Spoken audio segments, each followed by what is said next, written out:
ಆತ್ಮವಿಶ್ವಾಸವೆಂದರೆ ತನ್ನ ಕ್ಷಮತೆಗಳ ಮೇಲಿನ ನಂಬಿಕೆ, ಸ್ವಯಂ ಭರವಸೆ ಮತ್ತು ಧೈರ್ಯ.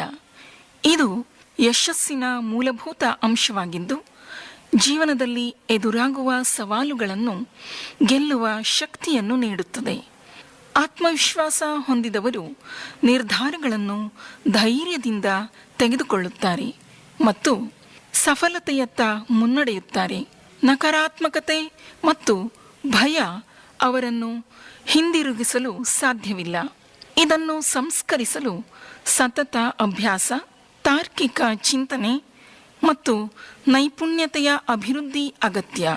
ಯೋಗ, ಧ್ಯಾನ ಮತ್ತು ಸ್ವಯಂ ಪ್ರತಿಬಿಂಬನ ಇವೆಲ್ಲವೂ ಆತ್ಮವಿಶ್ವಾಸವನ್ನು ವೃದ್ಧಿಸುತ್ತದೆ. ಬಾಲ್ಯದಿಂದಲೇ ಪ್ರೇರಣೆ ಮತ್ತು ಸಕಾರಾತ್ಮಕ ವಾತಾವರಣ ಆತ್ಮವಿಶ್ವಾಸ ಬೆಳೆಸಲು ಸಹಾಯಕ. ಕೆಲವೊಮ್ಮೆ ಅತಿ ಆತ್ಮವಿಶ್ವಾಸ ಅಹಂಕಾರಕ್ಕೆ ದಾರಿ ಮಾಡಿಕೊಡುತ್ತದೆ. ಆದ್ದರಿಂದ ಸಮತೋಲನ ಅತಿ ಮುಖ್ಯ. ನಂಬಿಕೆಯೊಂದಿಗೆ ನಡೆಯುವವರು ಬದುಕಿನಲ್ಲಿ ದೊಡ್ಡ ಸಾಧನೆಯನ್ನು ಮಾಡುತ್ತಾರೆ. ಯುವಾವಸ್ಥೆಯಲ್ಲಿ ಜೀವನ ಸಂಘರ್ಷದಲ್ಲಿ ಪ್ರತಿ ವ್ಯಕ್ತಿಯು ಜೀವನದಲ್ಲಿ ಅನೇಕ ದೊಡ್ಡ ದೊಡ್ಡ ಸಮಸ್ಯೆಗಳನ್ನು ಎದುರಿಸಬೇಕಾಗುತ್ತದೆ. ಆದರೆ ಆತ್ಮವಿಶ್ವಾಸ ಬಲವಾಗಿದ್ದರೆ ಅವುಗಳನ್ನು ಎದುರಿಸಲು ಮತ್ತು ಮಾನಸಿಕವಾಗಿ ನಿಯಂತ್ರಿಸಲು ಸಾಧ್ಯವಾಗುತ್ತದೆ. ಆತ್ಮವಿಶ್ವಾಸವೇ ಸಫಲತೆಯ ಕೀಲಿಕೈ. ಆತ್ಮವಿಶ್ವಾಸ ಜಾಗೃತಗೊಳಿಸಿ ಮನೋಬಲ ವರ್ಧಿಸಿದರೆ ಎಂತಹ ಅಸಹಾಯಕ ವ್ಯಕ್ತಿಯು ಅತ್ಯಂತ ಕಠಿಣವಾಗಿ ತೋರುವ ಎಲ್ಲ ಕಾರ್ಯಗಳನ್ನು ಸಹ ಮಾಡಲು ಸಮರ್ಥನಾಗುತ್ತಾನೆ. ಮಹತ್ವಾಕಾಂಕ್ಷೆಯುಳ್ಳವರು, ಸಂಕಲ್ಪ ನಿಶ್ಚಯ ಮಾಡಿಕೊಂಡವರು ಅನೇಕರಿರುತ್ತಾರೆ. ಆದರೆ ಅದರಂತೆ ಮುನ್ನಡೆಯುವವರು, ಕಾರ್ಯವನ್ನು ಪೂರ್ಣಗೊಳಿಸುವವರು ಕೇವಲ ಬೆರಳೆಣಿಕೆಯಷ್ಟು ಮಂದಿ ಮಾತ್ರ. ವಿರೋಧ, ಅಡ್ಡಿ, ಆತಂಕಗಳು ಬಂದಾಗ ಧೈರ್ಯಗುಂದಿ ಯಾವುದಾದರೊಂದು ಕುಂಟು ನೆಪ ಒಡ್ಡಿ ಜನ ಹಿಂಜರಿಯುತ್ತಾರೆ. ಪರಿಸ್ಥಿತಿಗಳನ್ನು ಎದುರಿಸಿ ಕೆಲವು ವ್ಯಕ್ತಿಗಳು ಮುಂದುವರಿಯಲು ಅವರಲ್ಲಿರುವ ಆತ್ಮವಿಶ್ವಾಸವೇ ಕಾರಣ. ಆತ್ಮವಿಶ್ವಾಸ ಎಂಬುದು ಅಪೂರ್ವ ಐಶ್ವರ್ಯ.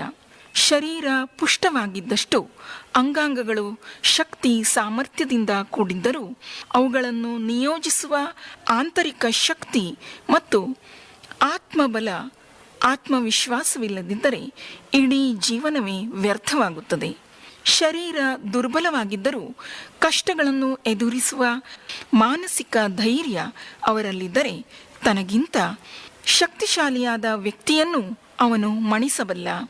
ಗ್ರೀಸ್ ದೇಶದ ಪಟ್ಟಣದಲ್ಲಿ 10 ವರ್ಷದ ಬಾಲಕ ರಸ್ತೆಯ ಮೇಲೆ ಹೋಗುತ್ತಿದ್ದ. ಒಂದು ಮನೆಯ ಮುಂದೆ 100 ಜನ ಸಾಲಾಗಿ ನಿಂತಿದ್ದರು. ಹುಡುಗನಿಗೆ ಕುತೂಹಲವಾಯಿತು. ಏನು ನಡೆಯುತ್ತಿದೆ ಎಂದು ಅಲ್ಲಿ ಹೋಗಿ ಜನರನ್ನು ಕೇಳಿದ. ಅವರಲ್ಲೊಬ್ಬ, ಈ ಮನೆಗೆ ಹಸ್ತಮುದ್ರಿಕರು ಬಂದಿದ್ದಾರೆ. ಅವರು ಕೈ ನೋಡಿ ಭವಿಷ್ಯವನ್ನು ಹೇಳುತ್ತಾರೆ. ಹಾಗಾದರೆ ನನ್ನ ಕೈ ತೋರಿಸಲೇ ಎಂದು ಒಳಗೆ ಹೋಗಿ ಹಸ್ತ ಸಾಮುದ್ರಿಕರ ಮುಂದೆ ಕುಳಿತ. ಈ ಪುಟ್ಟ ಬಾಲಕನನ್ನು ಕಂಡ ಅವರು ಇವನ ಕೈ ಗಮನಿಸಿದರು. ಮಗು, ನಿನ್ನ ಕೈ ಅದ್ಭುತವಾದದ್ದು. ಆದರೆ ಅಂಗೈ ಮಧ್ಯೆ ಇನ್ನೊಂದು ಗೆರೆ ಇದ್ದಿದ್ದರೆ ನೀನು ನಿಶ್ಚಿತವಾಗಿ ಚಕ್ರವರ್ತಿಯಾಗುತ್ತಿದ್ದೆ ಎಂದರು. ಬಾಲಕ ಪಕ್ಕದಲ್ಲಿದ್ದ ಹರಿತವಾದ ಚೂರಿಯನ್ನು ತೆಗೆದು ಹಸ್ತ ಸಾಮುದ್ರಿಕರು ತೋರಿಸಿದ ಜಾಗದಲ್ಲಿ ಕೊರೆದುಕೊಂಡು ಬಿಟ್ಟ.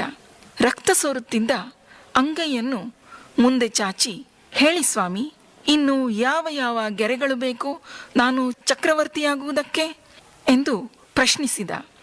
ಈ ಅದ್ಭುತ ದೃಶ್ಯವನ್ನು ಕಂಡು ಹಸ್ತ ಸಾಮುದ್ರಿಕರು, ನಿನ್ನಲ್ಲಿ ಈ ಮಟ್ಟದ ತೀವ್ರತರವಾದ ಆತ್ಮವಿಶ್ವಾಸವಿದ್ದರೆ ನಿನಗೆ ಯಾವ ಗೆರೆಗಳೂ ಬೇಕಾಗಿಲ್ಲ, ನೀನು ಚಕ್ರವರ್ತಿಯಾಗೇ ಆಗುವಿ ಎಂದು. ಮುಂದೆ ಆ ಬಾಲಕನೇ ಬೆಳೆದು ಅಲೆಕ್ಸಾಂಡರ್ ಚಕ್ರವರ್ತಿಯಾದ. ಗುರಿ ತಲುಪುವ ದಾರಿಯಲ್ಲಿ ಏನೇ ಆದರೂ ತನ್ನ ಸಾಧನೆಗೆ ಅಡ್ಡಿಪಡಿಸಿದವರನ್ನು ಮೆಟ್ಟಿ ನಿಲ್ಲುತ್ತೇವೆ ಎಂಬ ಆತ್ಮವಿಶ್ವಾಸ ನಿಮ್ಮಲ್ಲಿದ್ದರೆ ಯಶಸ್ಸು ಖಂಡಿತ. ಇದುವರೆಗೆ